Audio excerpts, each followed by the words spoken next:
ವೀಕ್ಷಕರಿಗೆಲ್ಲ ನಮಸ್ಕಾರಗಳು. ನಾನು ಶ್ರೀ ಚಂದ್ರಲಾ ಪರಮೇಶ್ವರಿಯ ಬಗ್ಗೆ ಮತ್ತು ಚರಿತ್ರೆಯನ್ನು ಪ್ರಾರಂಭಿಸುತ್ತೇನೆ ಹೇಳಲು. ಶ್ರೀ ವಿದ್ಯಾಂ ಜಗತಾಂ ದಾತ್ರೀಂ ಸ್ವರ್ಗಸ್ತ್ವಿತಿ ಲಯೇಶ್ವರಿ ನಮಾಮಿ ಲಲಿತಾಂ ನಿತ್ಯಾಂ ಮಹಾ ತ್ರಿಪುರ ಸುಂದರಿ. ಘನಕರ್ಣಂ ಸಿತಮರಣಂ ಯಮಭಯಹರಣಂ ಶಿಲೀಮುಖಾವರಣಂ ಪಂಚಬ್ರಹ್ಮಾವರಣಂ ಶರಣಂ ಕರವಾಣಿ ಶ್ರೀ ಚಂದ್ರಲಾಚರಣಂ. ನಮ್ಮ ಭಾರತವು ದಶಾವತಾರ ಆಧಾರಿತ ದೇಶ. ವಿಷ್ಣು ಅವತರಿಸಿದ ಭೂಮಿ. ಭಾರತದಲ್ಲಿ ಅನೇಕ ದೇವತೆಗಳು ಅವತರಿಸಿದ್ದಾರೆ. ಅನೇಕ ಪುಣ್ಯಕ್ಷೇತ್ರಗಳಿವೆ. ಕರ್ನಾಟಕದಲ್ಲೂ ಬಹಳಷ್ಟು ಪುಣ್ಯಕ್ಷೇತ್ರಗಳಿವೆ. ಅದರಲ್ಲಿ ಸನ್ನತಿ ಕ್ಷೇತ್ರವು ಒಂದು.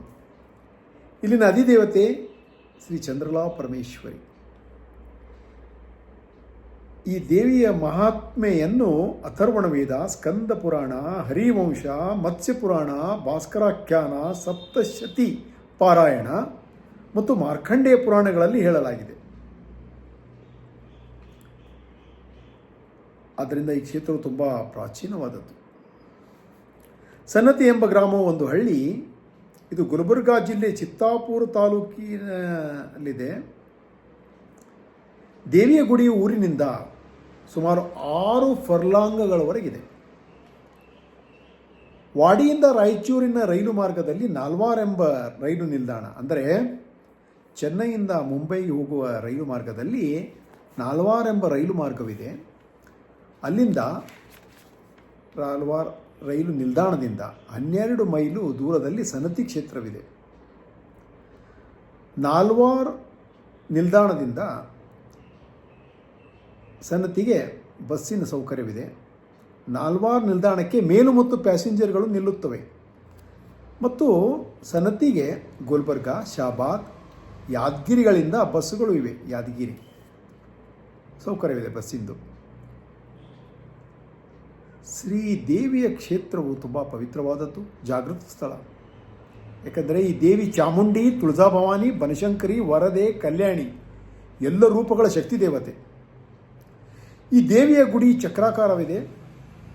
ಗುಡಿಯ ದಕ್ಷಿಣಕ್ಕೆ ಹತ್ತಿರದಲ್ಲಿ ಭೀಮಾ ನದಿ ಹತ್ತಿರವಿದೆ, ಅಂದರೆ ಭೀಮಾ ನದಿ ತೀರದಲ್ಲಿದೆ. ದೇವಾಲಯದ ಮಹಾದ್ವಾರವು ಪೂರ್ವಾಭಿಮುಖವಾಗಿದೆ. ಗುಡಿಯ ಒಳಾಂಗಣದಲ್ಲಿ ಮಂಟಪಗಳಿವೆ, ದೊಡ್ಡ ದೊಡ್ಡ ಮಂಟಪಗಳಿವೆ. ಸುಮಾರು 2000 ಭಕ್ತರುಗಳು ತಂಗಬಹುದು.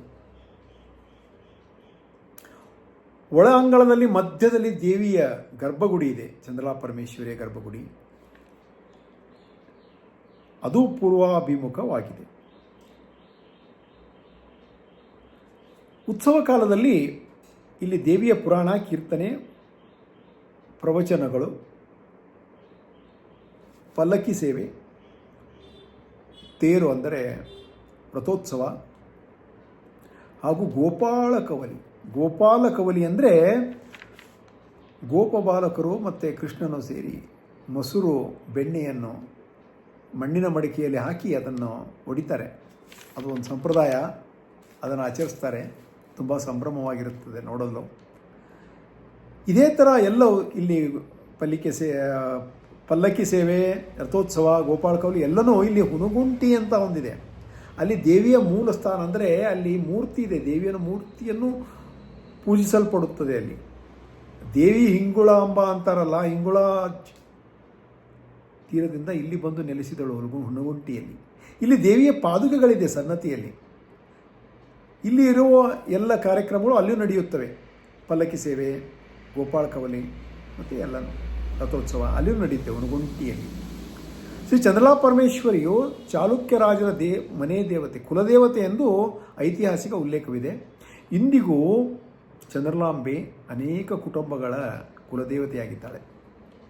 ಪ್ರತಿ ವರ್ಷ ಅಶ್ವಿನ ಶುದ್ಧ ಪ್ರತಿಪದೆಯಿಂದ ನವಮಿಯವರೆಗೆ ಇಲ್ಲಿ ನವರಾತ್ರಿ ಉತ್ಸವ ನಡೆಯುತ್ತದೆ. ಚೈತ್ರ ಬಹುಳ ಪ್ರತಿಪದೆಯಿಂದ ಸಪ್ತಮಿಯವರೆಗೆ ದೇವಿಯ ಮಹೋತ್ಸವವು ಜರುಗುತ್ತದೆ. ಅಸಂಖ್ಯ ಭಕ್ತರು ಇಲ್ಲಿ ಬಂದು ದೇವಿಯ ದರ್ಶನ ಪಡೆಯುತ್ತಾರೆ. ಮಂದಿರದ ಕಟ್ಟಡವು ತುಂಬ ಪ್ರಾಚೀನವಾದುದು. ಒಳಗಿನ 12 ಲಿಂಗಗಳಿವೆ. ಒಳಗಡೆ ಅಂಗಳದಲ್ಲಿ 12 ಲಿಂಗಗಳಿವೆ. ಮಹಾಂಕಾಳಿ, ಮಹಾಲಕ್ಷ್ಮಿ ಮತ್ತು ಮಹಾಸರಸ್ವತಿ ದೇವತೆಗಳ ಗುಡಿಗಳಿವೆ. ಮಹಾಂಕಾಳಿ, ಮಹಾಲಕ್ಷ್ಮಿ ಮತ್ತು ಮಹಾಸರಸ್ವತಿಗಳ ದೇವತೆಗಳು ಇದೆ ಒಳಗಡೆಯಲ್ಲಿ. ಗುಡಿಯ ಹೊರಗೆ ಎದುರದಲ್ಲಿ ಬಯಲಿನಲ್ಲಿ ಮಾರ್ಕಂಡೇಶ್ವರ ಗುಡಿ, ಮಾರ್ತಾಂಡ ಭೈರವ ಕೊಂಡ ಹಾಗೂ ವಿಶ್ವಂಬರ ದೀಕ್ಷಿತರ ಸಮಾಧಿಗಳಿವೆ. ಇಲ್ಲಿ ಮಾರ್ಕಾಂಡ ಋಷಿಗಳ ಗುಡಿ ಇರಲು ಕಾರಣವೇನೆಂದರೆ, ಹಿಂದೆ ಮಾರ್ಕಾಂಡ ಋಷಿಗಳು ಚಿರಂಜೀವಿಗಳು. ಅವಳು ಜಲಪ್ರಳಯವನ್ನು ಕಂಡವರು. ಹಿಂದೆ ಸನ್ನತಿ ಕ್ಷೇತ್ರ ಒಂದೇ ಜಲಪ್ರಳಯವಾಗಿತ್ತು. ಹಿಂದೊಮ್ಮೆ ಏನೂ ಕಾಣಿಸ್ತಿರಲಿಲ್ಲ, ಸನ್ನತಿ ಪ್ರದೇಶ ಮಾತ್ರ ಕಾಣಿಸ್ತಾ ಇತ್ತು. ಅದನ್ನು ಮಾರ್ಕಾಂಡ ಋಷಿಗಳು ನೋಡಿದ್ದಾರೆ. ಅದನ್ನು ತಿಳಿಯಲು ಅವರು ತಮ್ಮ ಗುರುಗಳಾದ ಮಹದೇವೇಶ್ವರರ ಬಳಿಗೆ ಹೋಗಿ ಕೇಳ್ತಾರೆ. ಆವಾಗ ಗುರುಗಳು ಹೇಳ್ತಾರೆ, ಈ ಸ್ಥಳದಲ್ಲಿ ಶಿಷ್ಟರ ಉದ್ಧಾರಕ್ಕಾಗಿ ಮತ್ತು ದುಷ್ಟರ ಮರ್ದನಕ್ಕಾಗಿ ದೇವಿ ಅವತರಿಸಿ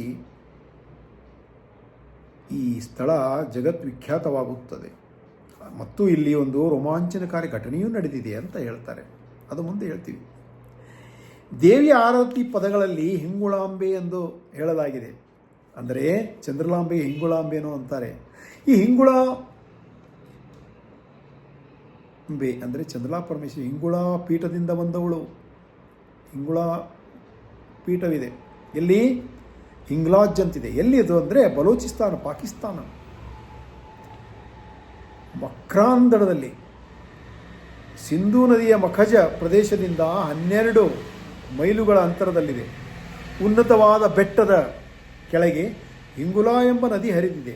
ಆ ನದಿಯ ತೀರದಲ್ಲಿ ಹಿಂಗುಳಾದೇವಿ ಗುಡಿ ಇದೆ. ಗೋರಖ್ನಾಥ್ ಪಂಥಕ್ಕೆ ಸೇರಿದ ಕಾನ್ಘಾಟೆ ಯೋಗಿಗಳು ಯಾತ್ರೆಗೆಂದು ಇಲ್ಲಿ ಬರುತ್ತಾರೆ. ಶಾಕ್ತರಿಗೆ ಬೇಕಾಗುವ ಬಿಳಿಯ ಮಣಿಗಳು ಇಲ್ಲಿಯೇ ದೊರೆಯುತ್ತವೆ. ಈ ಉನ್ನತವಾದ ಗುಡ್ಡಗಳ ಸೆರಗಿನಲ್ಲಿ ಹರಿಯುವ ಈ ನದಿಯ ಸ್ಥಳಕ್ಕೆ ಅಘೋರ್ ಎನ್ನುತ್ತಾರೆ. ಇಲ್ಲಿ ಪ್ರತಿಷ್ಠಾಪಿತವಾಗಿರುವ ಹಿಂಗುಳಾದೇವಿ ರಕ್ತವರ್ಣದವಳು, ಭಯಂಕರವಾದ ಅಗ್ನಿದೇವತೆ ಎಂದು ನಂಬಿಕೆ. ಮುಸಲ್ಮಾನರು ಇವಳನ್ನು ಬೇಬಿ ನಾನಿ ಎಂದು ಕರೆದರೆ, ಹಿಂದೂಗಳು ಕಾಳಿ, ಪಾರ್ವತಿ, ಮಾತಾ ಎಂದು ಕರೆಯುತ್ತಾರೆ. ಈ ಬೇಬಿ ನಾನಿ ಉತ್ಸವ ಗಂಗಾ ನದಿಯಿಂದ ಯುಪ್ರೆಟಿಸ್ ನದಿಯವರೆಗೆ ಜನರು ಆಚರಿಸುತ್ತಾರೆ. ಬಲೂಚಿಸ್ತಾನದಲ್ಲಿ ಅಂದರೆ ಪಾಕಿಸ್ತಾನ, ಇದು ಒಂದು ಮಿಗಿಲಾದ ಯಾತ್ರಾ ಸ್ಥಳ. ಈ ದೇವಿಯ ಭಾರತದ ಅನೇಕ ಜಾತಿ ಕುಲಗಳ ಮನೆ ದೇವತೆಗಳಿದ್ದಾಳೆ. ಇಲ್ಲಿಗೆ ಬರುವ ಯಾತ್ರಿಕರು ಕರಾಚಿ ಹಿಂಗ್ಲಾಜ್ ಮಾರ್ಗದಿಂದ ಮಕ್ರಾಂದಡವನ್ನು ಹಿಡಿದು ಹೋಗುತ್ತಾರೆ. ಈ ದಾರಿಯ ಅಂತರವು ಎಷ್ಟಿದೆ ಅಂದರೆ 150 ಮೈಲುಗಳು. ದಾರಿ ಅತಿ ದುರ್ಗಮವಾಗಿದೆ. ಕರಾಚಿಯಿಂದ ತಲುಪಲು 24 ದಿವಸಗಳು ಬೇಕು. ಇಲ್ಲಿಗೆ 40ರಿಂದ 50 ಜನಗಳ ಗುಂಪು ಸೇರಿ ಗುಂಪಾಗಿ ಹೋಗುತ್ತಾರೆ. ಪ್ರತಿ ಗುಂಪಿಗೆ ಒಬ್ಬ ಬ್ರಾಹ್ಮಣ ಮಾರ್ಗದರ್ಶಕನಾಗಿರುತ್ತಾನೆ. ಅವನಿಗೆ ಅಗುವ ಅಂತಾರೆ. ಈ ದೇವಿ ಸ್ಥಾನ ತಲುಪುವುದರೊಳಗೆ 15 ಸ್ಥಳಗಳಲ್ಲಿ ನೈವೇದ್ಯವನ್ನು ಕೊಡಬೇಕಾಗುವುದು.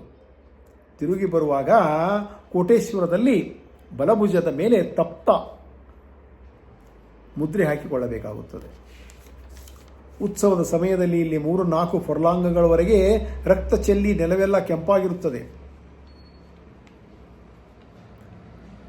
ಶೈವ ಶಾಕ್ತರ ಕಾಲದಲ್ಲಿ ಪಾರ್ವತಿ ಮಹಾಕಾಳಿಯರ ಸ್ಥಾನವಾಗಿಯೂ, ವೈಷ್ಣವರಿಗೆ ಶ್ರೀ ರಮಾ ಸರಸ್ವತಿಯ ಸ್ಥಾನವಾಗಿಯೂ, ಇಂದು ಶ್ರೀ ಚಂದ್ರಲಾ ಪರಮೇಶ್ವರಿಯ ದೇಗುಲವೆನಿಸಿ ವಿರಾಜಿಸಿದೆ.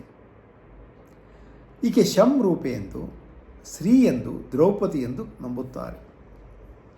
ಅಲ್ಲಿ ವಿರಾಜಮಾನವಾಗಿರುವ ಈ ಸಮನ್ವಯ ದೇವತೆಯ ಸ್ಥಾನವನ್ನು ಶಕ್ತಿವಾಚಕವೆಂದು ಕರೆಯುತ್ತಾರೆ. ಅದಕ್ಕೆ ಇದು ರಮೆ ಅಥವಾ ಲಕ್ಷ್ಮಿಯ ಅತ್ಯಂತ ಮಹತ್ವದ ಶಕ್ತಿ ಸ್ಥಾನ. ಈ ದೇವಿಯು ಬೆಂಗಳೂರಿನ ಜಯನಗರ 4th T ಬ್ಲಾಕಲ್ಲಿ ಪಟ್ಟಾಭಿರಾಮ ನಗರದಲ್ಲೂ ಇದೆ. ಅಲ್ಲಿ ಸ್ಥಾಪಿಸಿದ್ದಾರೆ. ಈ ಚಂದ್ರಲಾ ಪರಮೇಶ್ವರಿ ಅಂದರೆ ಹಿಂಗುಳಾಂಬೆ ಶಕ್ತಿಪೀಠದಿಂದ, ಇಂಗ್ಲಾಜ್ ಶಕ್ತಿಪೀಠದಿಂದ ಮಕ್ರಾಂಧ್ರದಲ್ಲಿ ಸಿಂಧೂ ನದಿಯ ಮಕಜದ ಪ್ರದೇಶದಿಂದ ಬೆಟ್ಟದ ಕೆಳಗೆ ಇರುವ ದೇವಿಯು ಸನ್ನತಿಗೆ ಯಾರು ತಂದರು, ಹೇಗೆ ತಂದರು ಮತ್ತು ಏಕೆ ತಂದರು ಎಂಬುದನ್ನು ವಿಸ್ತಾರವಾಗಿ ಮುಂದಿನ ಅಧ್ಯಾಯದಲ್ಲಿ ಎಪಿಸೋಡಲ್ಲಿ ಹೇಳುತ್ತೇವೆ. ಇಲ್ಲಿಗೆ ಮೊದಲನೇ ಅಧ್ಯಾಯ ಮುಕ್ತಾಯವಾಯಿತು. ತಾವು ಲೈಕ್ ಕೊಡಿ ಹಾಗೂ ಸಬ್ಸ್ಕ್ರೈಬ್ ಮಾಡಿ, ಚಂದ್ರಲಾಂಬೆಯ ಪ್ರೀತಿಗೆ ಪಾತ್ರರಾಗಿ ಅಂತ ಹೇಳಿ ಇಲ್ಲಿಗೆ ಮೊದಲನೇ ಅಧ್ಯಾಯ ಮುಗಿಸ್ತಾ ಇದ್ದೀನಿ. ತಾಯಿ ಚಂದ್ರಲಾಂಬಾ ಮಾತಾ ಕಿ ಜೈ.